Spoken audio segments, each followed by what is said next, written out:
This week on the Game Adventure, next-gen Microsoft might be the saviors of physical media after all, but in this generation, we've got some of the best retro handhelds you've ever seen at prices that every parent will love. There's plenty of good left in gaming to talk about, so let's go.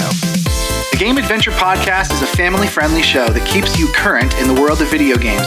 We'll talk about current developer and tech announcements, go through the best ways to play our favorite retro games, and cover an always up-to-date wish list of games to keep an eye out for. We're doing it every week and always in under an hour, so let's go.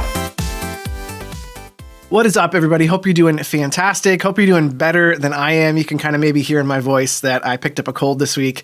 Hopefully, I'm on the downhill side of that. Things are starting to get better. We've got a busy show today, though. Lots of industry updates, some really cool screen tech to talk about in the tech update section, and then tons of retro news. We've got new handhelds coming out, some unreleased games coming to the Virtual Boy via Nintendo, and of course, a very long list of some of the best games to keep an eye out for both yourself and for your kids.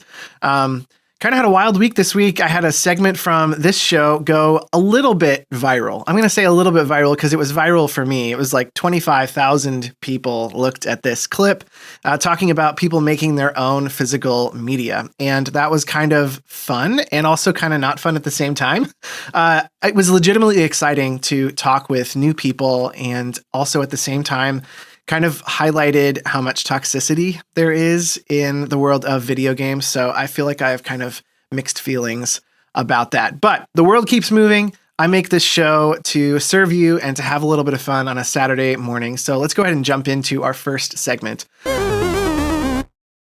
A couple things happened in the industry, the video game industry this week. The first of which was a kind of leak from Microsoft that indicates they might actually be planning to keep physical discs for longer than Sony.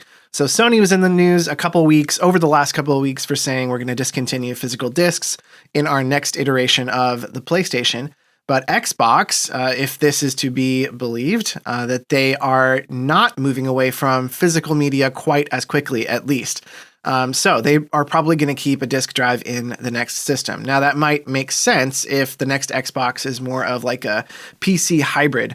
But again, something that's come up in the comment section, something that's come on podcasts is that with game sizes getting to where they are, so like, for example, the next Grand Theft Auto game is going to be absolutely enormous. I think it's not an example of a game that I want to promote at all on this show, but it's a good example of like the next generation of tech going into a game and kind of the size of the file that's creating. It's going to be too big to even fit on a Blu-ray. So the question remains, like, what does physical media even look like in the future? We don't really know. Another big piece of news this week was EA's buyout. So Saudi Arabia finished their $55 billion buyout of EA.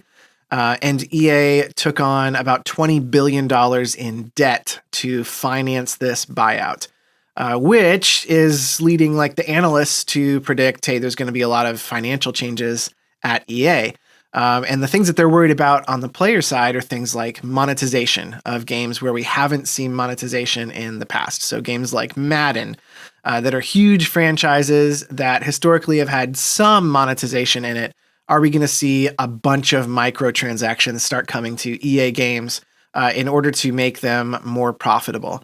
I don't know. We don't know. It seems like for sure they're cost-cutting initiatives. They're trying to cut like $170 million in organizational efficiencies. That's standard for any company that's bought something out, is to kind of shake it up and say, what do we really need out of this to get the value out of it? But what does that mean for developers that are working at EA? Probably things are about to get pretty tight for them. And for players, it might be kind of a rough road ahead. It kind of remains to be seen what changes will be made at EA. I guess we'll find out when they happen. Roblox was in the news again this week because they are trying to shift their strategy to focus their content more on older audiences. And in doing so, they've lost about 72% of their market value. So whether that remains permanent, market value can always change in the course of time due to a lot of factors. So I don't know that that's really the story. I think the story here is that they're shifting away from kids, which I would say is actually a good thing, because I don't think that Roblox has ever been a safe place for kids in the first place. And a lot of experts who have researched not only the game, but also interactions that happen in that game space are where I get that opinion. I've formed that opinion based off of what I've seen in the data. Some of the issues that have come out with Roblox, if you're not familiar with this, if your kids are playing Roblox, parents, you should be aware of this. Stranger contact is a huge risk. This is not just a video game. It is more like a social platform where people play games. And that means that these are like mixed age communities. You do not know who is contacting your child. Now, they always claim that they have these like user controls, especially for parents, to parental control, help, keep your kids safe. But the reality is that those controls have failed to live up to the standards that we would expect from those types of controls.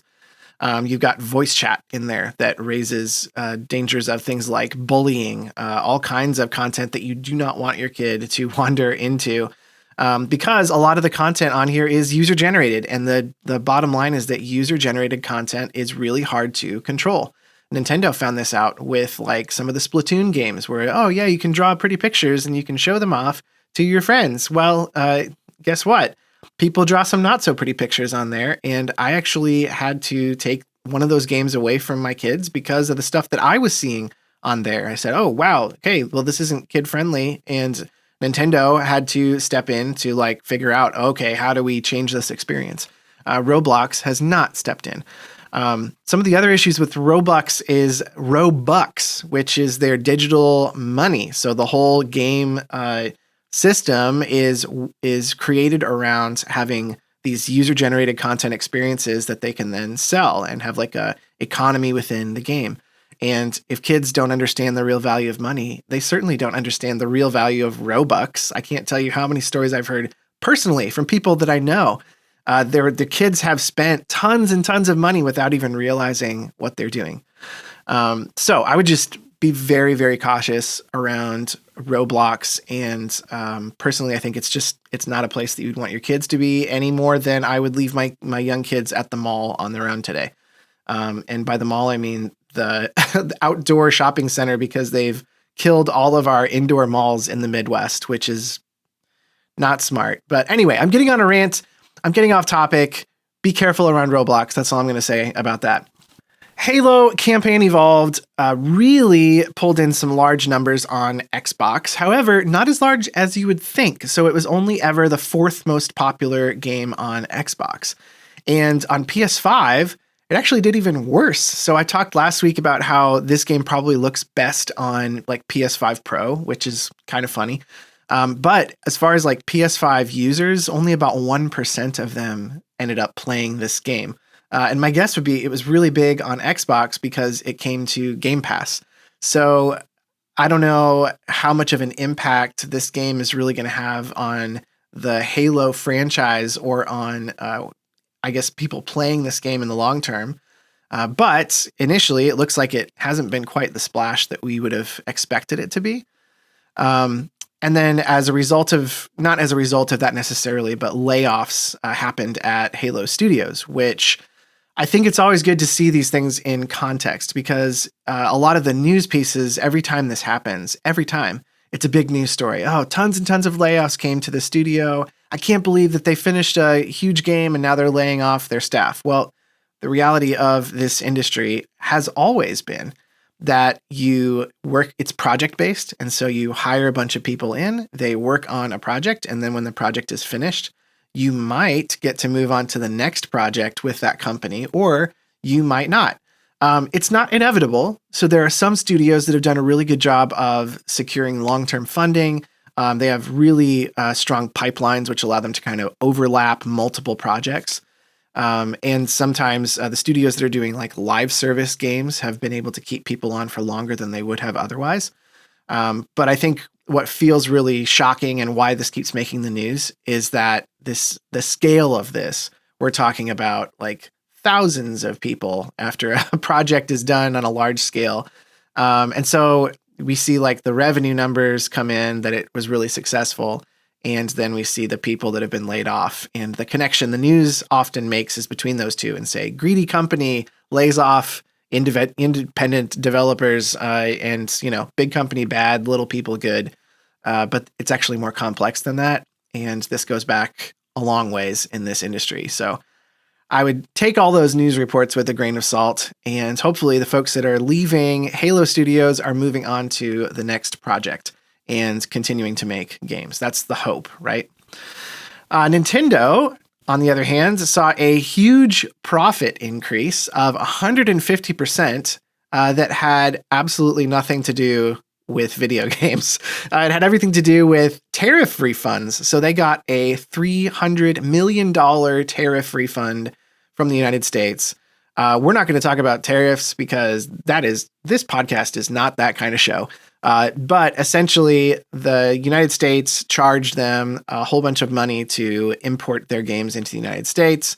And then they were told you can't do that by the court system. And so they had to refund all of that money.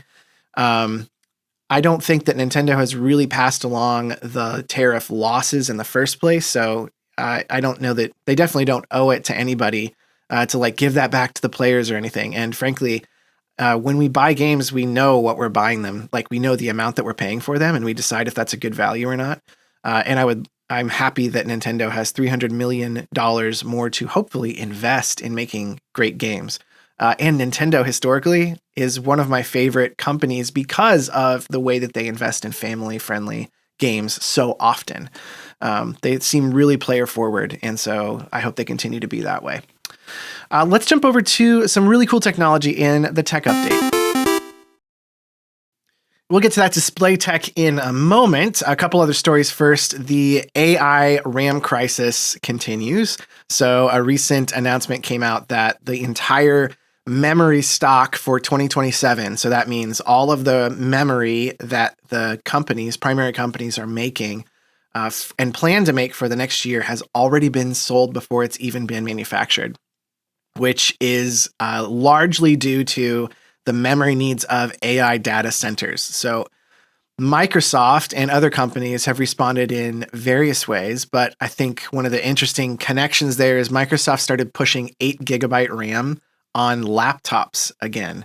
So in years past, manufacturers of PCs and computers are always talking about getting more RAM. They're trying to push you into the next size up of RAM, and now they're actually doing the opposite. And the irony is that companies like Microsoft and other of the tech giants are pouring money into these enormous AI data centers, which are helping to drive up the demand for memory in the first place.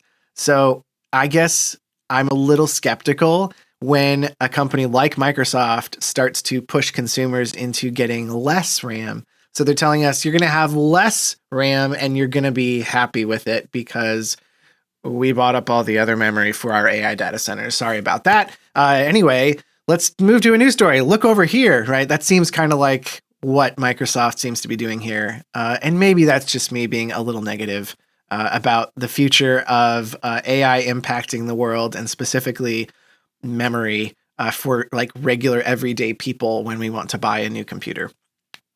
So not such a positive story. The next one is, though. So Xbox announced some updates. They're doing all kinds of fun stuff to celebrate the 25th anniversary. They're rolling out some new dynamic backgrounds and changes to gamer picks. I'll talk about that more as I get to kind of play around with them. They're adding more control over game captures, which have always been I moved on from trying to capture things on my Xbox to using a capture card instead, which is what I use for almost all of my game capture now. And I even use it for this show. So I think most people who are capturing a lot of stuff are pretty happy with the setup that they have. But it would be nice if they really want people to share things that they're doing in games to make that a lot easier with the native software on the Xbox. So that's cool. Wishlist got added. You can add up to 1,000 games to a wish list now. I feel like that's maybe unnecessary. At 1,000 games, do you even know what's on your wish list anymore? I don't know, but apparently it is an easy change for them to make. Another change that they're talking about doing is having some sort of platinum trophy equivalent for Xbox. So PlayStation has these platinum trophies that you get when you 100% all of the achievements for a game, and Xbox wants to add something like that to their players as well. So like if you've 100%ed a game, it shows up at the top of your list, but there's no special trophy or way to show that off. Mine that I've actually done that with are very few. So this doesn't impact me a ton, but it is cool. So I guess I'll have, let's see, Plants vs. Zombies is one that I've 100%ed.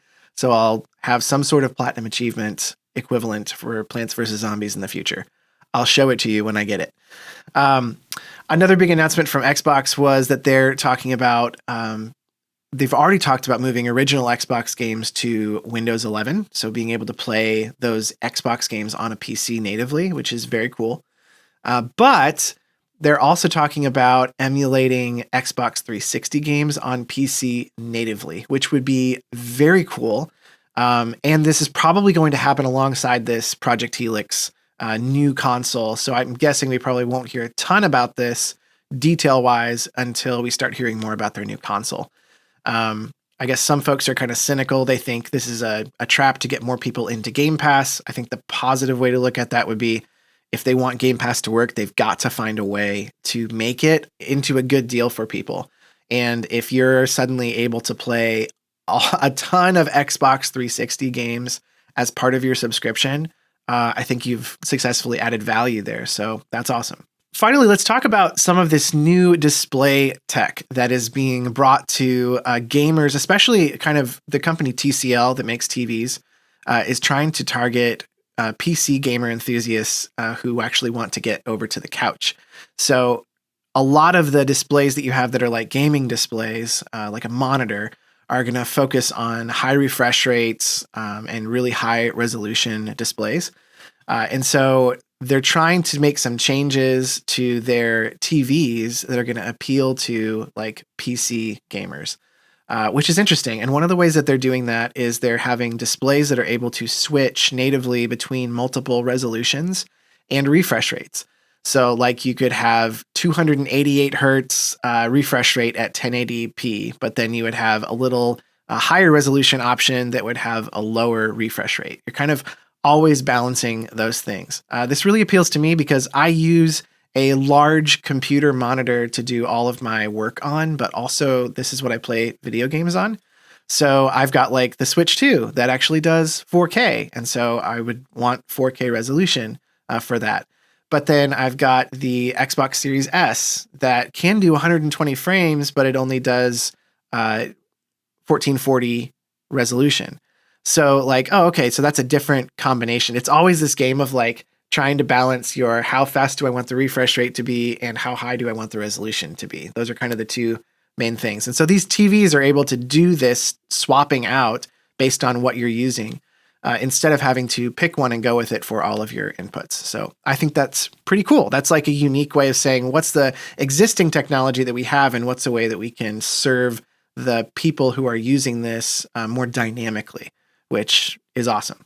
Another cool thing that they're building into this is a Dolby Atmos Flex Connect, which is this cool thing that allows you to place wireless satellite speakers anywhere in your room without wiring them to a receiver. And the TV is able to automatically calibrate spatial audio based on those speakers. So I used to work for Best Buy back in the day, and we had like this whole home theater setup. I would go out to people's houses on occasion and set up their home theaters for them with surround sound and running wires, and like the Geek Squad agents who would do that, which was super cool.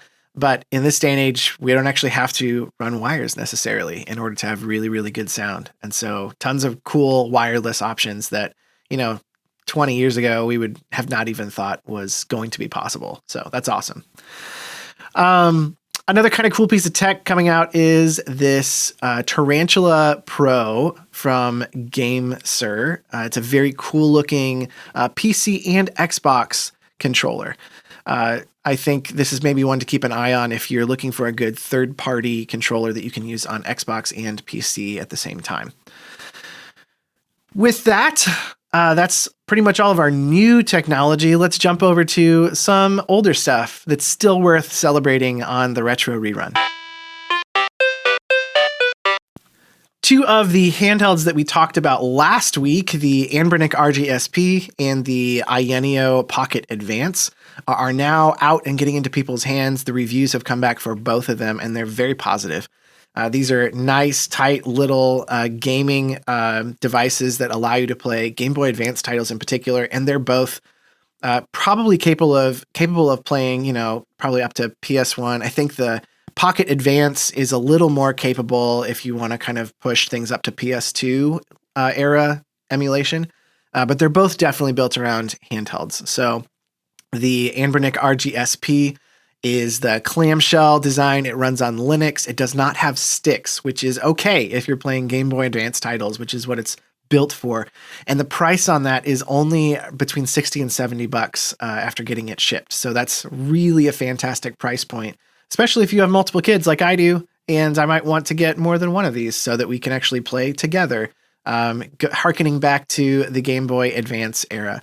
And then the AYANEO Pocket Advance is a little more expensive. It's around $90, but a ton of performance coming out of that. This one is not Linux. It's Android 12, and it has active cooling and analog sticks on it as well. So it's a little more capable if you're looking for something that's kind of doing a little more emulation and a little less just Game Boy Advance games. But fantastic options for parents and just adults who want to play Game Boy Advance games also, especially the clamshell design. Awesome to just slip in your pocket. Some new games came to the Switch Online, kind of under the radar a little bit. These are some Virtual Boy games that are actually games that were canceled. So two of the titles that are unreleased Virtual Boy, they were never released, are called Zero Racers and Dragon Hopper, have now come to the Switch Online. So this is really awesome of Nintendo to release these unreleased games, to just let people play them. And it is great for game preservation because these games that would have just kind of been hidden under the rug somewhere are now actually able to be played. So I think that that's fantastic. Props to Nintendo for not making this a way to sell them or get money from them, instead just adding them to this subscription service that they have, which I guess they're getting money from, so it's not totally out of their virtuosity, but I appreciate what they're doing anyway. A fun story I saw this week was details about Mario from the original NES game. So Mario has this ability to run across spaces, like one block spaces if you run. And it's even used in some of the worlds. This was originally a programming glitch. So it was something that they accidentally had happen. But when Miyamoto saw this happen, he said, let's make that a feature, not a glitch. And it's like featured in some of the worlds. It's a game mechanic that you have to use. Get running to run over these like little block spaces. So I think that really highlights like some of the fun little things that happen when people who are geniuses in game design take a look at something and they say, you know what, instead of treating this like a glitch, let's treat it like a feature and see what happens. One more retro story that came out this week was about the original Xbox. So the original Xbox had this short little intro that had this like green blob that was floating in light, and then it backed out of this tunnel and backed out of the X that forms the Xbox. And what the story said was actually we found out that this video was not just a video file that was saved for the beginning of the Xbox. It was actually a mathematically generated real-time 3D tunnel that was like a generated space with physics-based lighting. So it's really incredible that they were using that kind of tech back in the day with the original Xbox. But what's really cool practically is that every time you watch that happen, it was slightly different every time. So who knew that every time you watched the original Xbox intro video, it was completely unique and a little bit different from every other time that you watched it. I think that's really cool just looking back to see how that worked and how the engineers decided to do it that way instead of just doing a video file. So very cool. With that, let's jump over to a kind of soapbox topic for a couple of minutes. Today, I want to talk about the future a little bit, and I'd really like to hear from you on this as well. If you've looked at the news cycle lately, it feels like all we ever talk about when it comes to the next generation of gaming, next generation consoles and games, tends to be really negative. And we hear about how expensive the consoles are going to be, and we worry that they're going to take our disk drives away, and we stress out over like AI buying up all the RAM and making things unaffordable. And it's honestly a pretty pessimistic view of the industry. And I've fallen for that as well. But if I look back, my whole life, when it came to looking forward to the next generation, it was about kind of dreaming what would be possible. It was about being excited for what might be possible. And I remember talking to my friend when the GameCube was still codenamed the Dolphin, which was an awesome name. We were geeking out and we were saying like, it's going to be this huge leap in graphics like we've never seen. And I remember when we so my friend got it for Christmas before I ever got a chance to play it. And we booted up Luigi's Mansion. And I just remember looking at Luigi's hand as he opened the door for the first time. And it wasn't like the blocky 64-bit polygons that we were used to. It was smooth. And we were looking at it and like, oh my gosh, this is the most unbelievable graphics I've ever seen. But it wasn't just about the graphics. It was about the games. Like, I remember fast forward to when the Wii was announced. It was this like intense anticipation of what is the next game gonna be like in my favorite franchise on the Wii, right? Like in the next Zelda game, am I gonna swing the sword with the Wiimote? Is it gonna feel like you're actually in the game? There was always this sense of excitement because these companies were kind of taking risks and testing the boundaries of what was fun and what was possible. And somewhere along the line, I feel like we've lost some of that excitement and that news cycle that just kind of sucks the fun out of the next generation when all we focus on is how much it's going to cost and what features we're going to lose. So I just have to ask, like, where did the excitement go? I know these consumer issues matter. They matter to me too. But I think what I'd like to ask of you, the listener, is to tell me, what are you excited about for the next generation? Is this something that we can connect around and talk about? Like, what are you hopeful for? What kind of technological changes do you want to see in the next PlayStation or the next Xbox or even the next Switch that's going to, probably be a ways down the road, but maybe not so far as we think?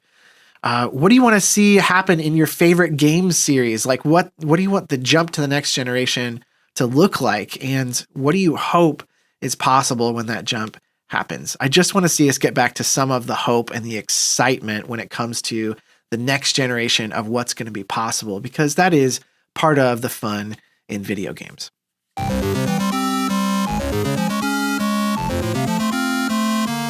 We've got a pretty sizable game list this week. There's some stuff happening in August and September. One of the big announcements this week was Fire Emblem Fortune's Weave, the next Fire Emblem game coming to the Switch 2. It's actually releasing on September 17th, so that's only like a month away. Some of the big kind of things that were talked about as part of this Nintendo Direct was that it's set in this empire that's across the sea. And so it kind of is going to expand the lore or the story of the three houses. And so we're kind of returning to some of the familiar settings that fans have been asking for since 2019 when that game came out.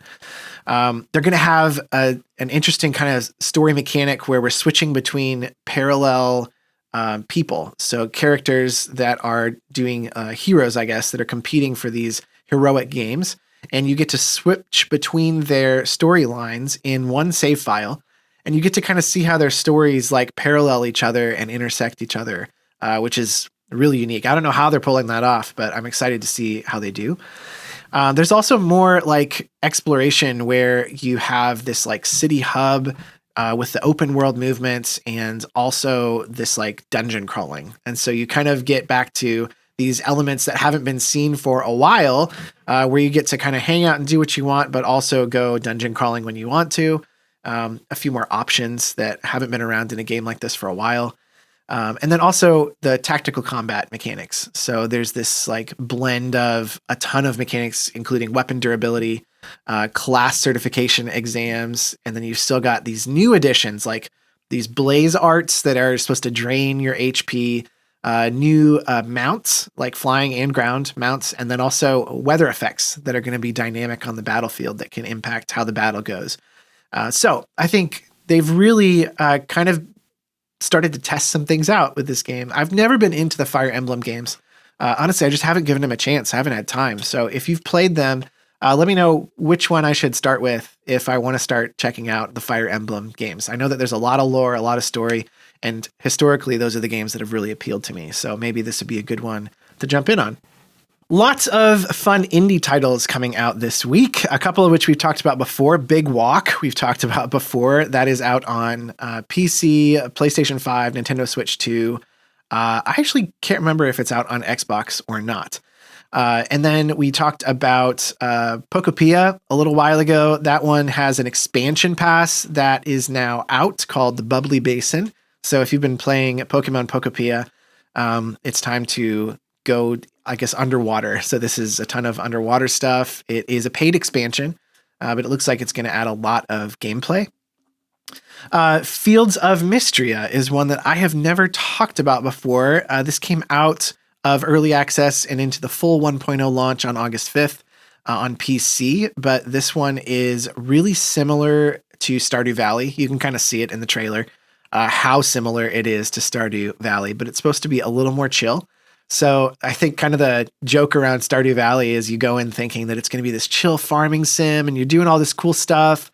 And then you, like, by the time you played for a couple hours, you've got your checklists printed out and you're stressing over what crops you have to grow this season. And I only have a couple of days before this festival to get this food ready. And it gets like oddly stressful. I experienced this. I ended up pulling my wife into it, be like, here's your checklist, keep track of what I'm doing and tell me what I need to do next, which was kind of awesome and created some great memories. But it definitely was not the chill farming sim that I thought it was going to be. Fields of Mistria promises to be much more chill and much more relaxed. So maybe that's one worth checking out if that's your jam. Another game called Wild Blue Skies is one that comes out on August 13th, and this will be on PC and all major consoles. You can play it anywhere. And this looks a lot like, I mean, I'm not going to lie, it looks like a Star Fox ripoff, but the visual style is really fun. I think they try to kind of do some different types of goals instead of just kind of shoot your way through and get to the end. But the style looks really fun. It looks like it's an indie game, so it's a little less expensive. So if you're kind of hankering for a good like rail shooter game, and you don't want to spend $50 on the new Star Fox game, try Wild Blue Skies. That comes out on August 13th. Another big game that came out this week was Splatoon Raiders, and we've talked about that before, but the reviews on that are starting to come in. Definitely that's more of a AAA game, not an indie title at all, but I think this is a great example of a game that you can play with your kids. It's definitely not built for multiplayer. It's a single-player experience. However, in classic Nintendo style, they have been able to take a existing type of game, in like the loot shooter and somehow made it more fun and more relaxing.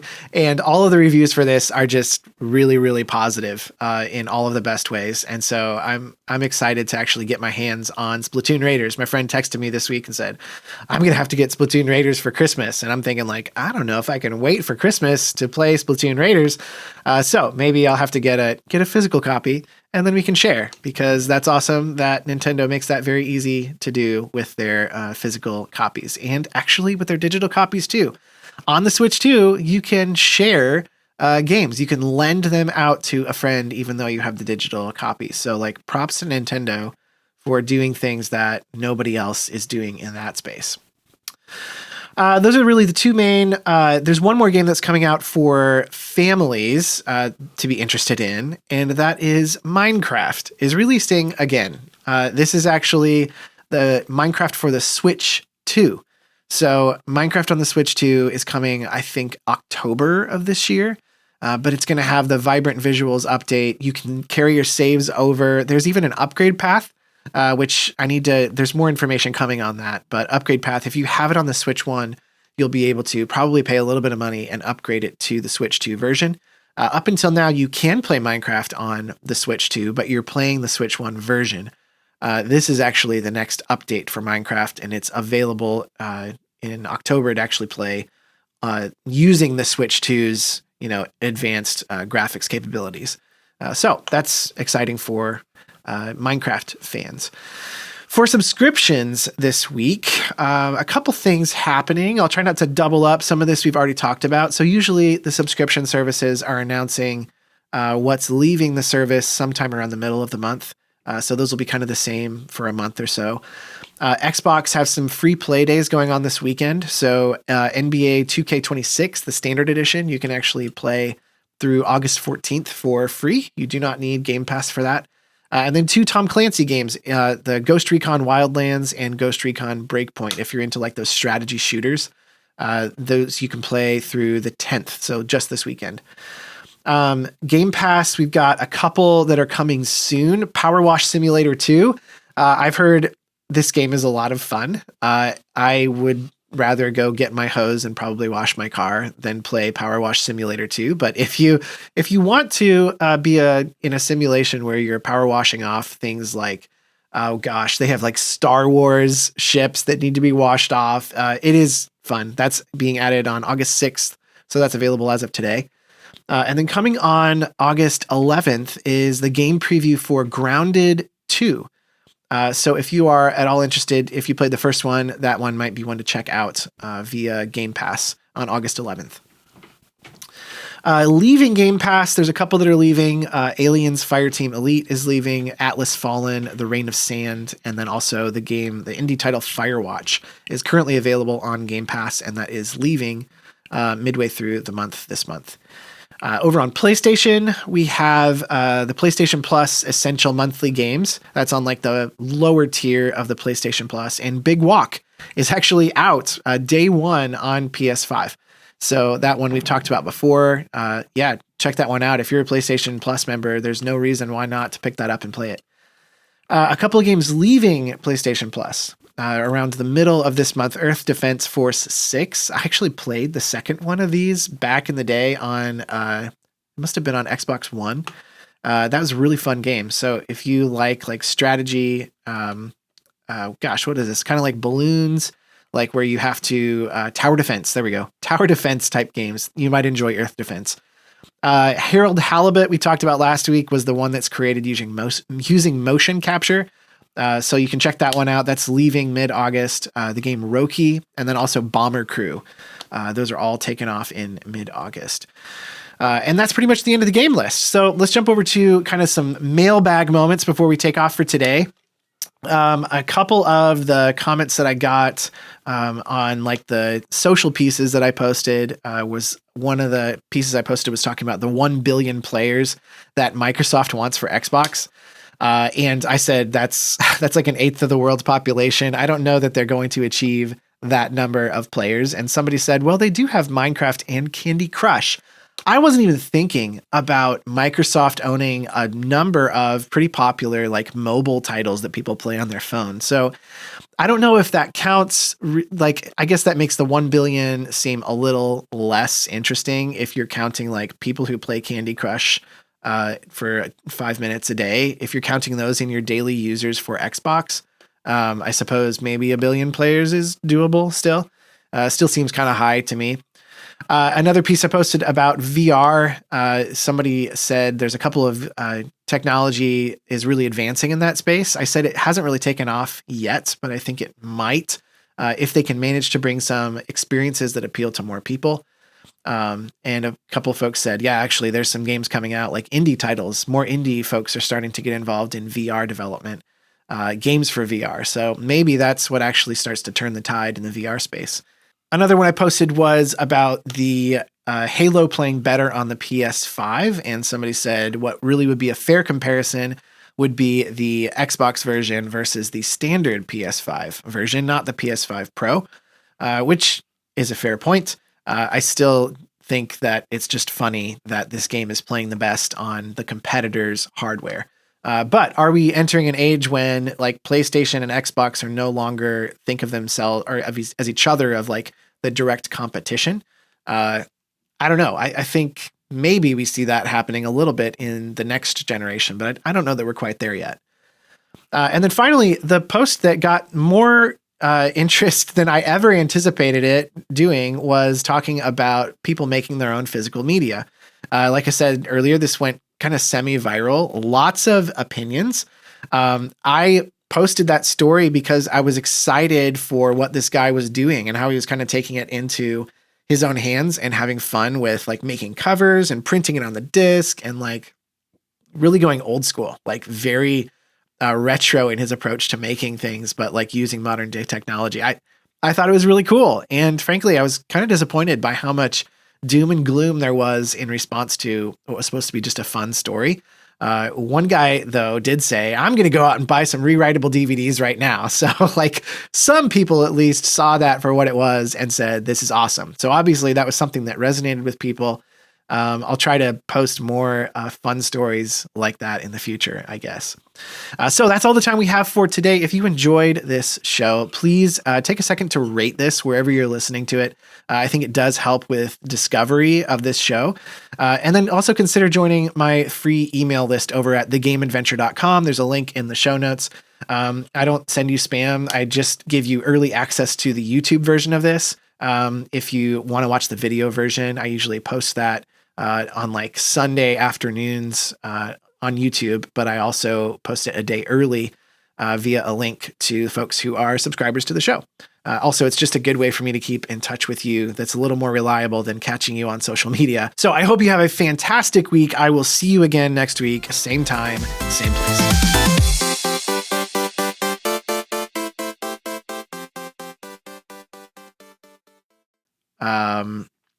Oh my gosh, I can't think of the name.